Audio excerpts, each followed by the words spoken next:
Good afternoon, Mizzou. My name's Emmy Chirpik, and here's a look at your campus weather forecast for these next few days.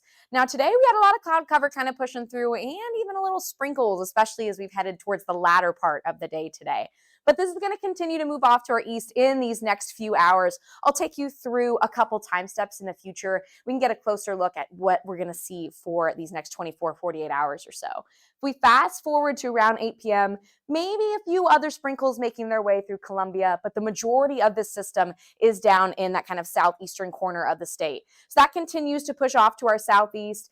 For the beginning of Thursday, good amount of cloud cover, not a lot of rain. This isn't another complete washout day or anything like that, but maybe a few more sprinkles kind of pushing through just in the afternoon as this band finally pushes out of Missouri. Later in the evening, again, maybe a little bit on and off, but not anything where you're going to make sure you're have your umbrella on you all the time. Maybe just keep it if you need it, if you're going to be outside all day, but definitely not a washout sort of day. There's going to be a good amount of dry time in not only tonight ahead, but also Thursday as well. And if we look even further past Thursday afternoon, closer to the evening hours and nighttime, we're much drier, and we're seeing all that cloud cover actually push out with a lot more sunshine heading in as we head towards the last day of the week ahead.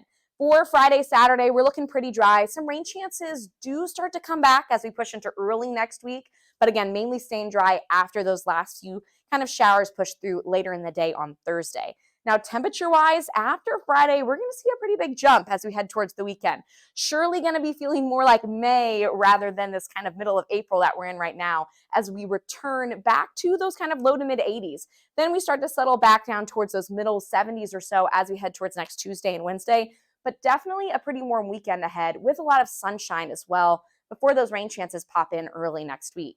For tonight, we're above freezing by a good amount. No more kind of frost for the nights ahead of us. We're looking in those kind of upper 40s near that 50-degree mark. And that's where a lot of us will stay as we look through that kind of next week ahead. Definitely during the weekend, we're not only warm in the afternoons, but also in those early mornings. We'll be starting off in those low to mid 60s or so. We'll also see a little bit of a breeze tomorrow as that kind of rain finally moves out of mid Missouri, and then we're back in the 80s by the weekend.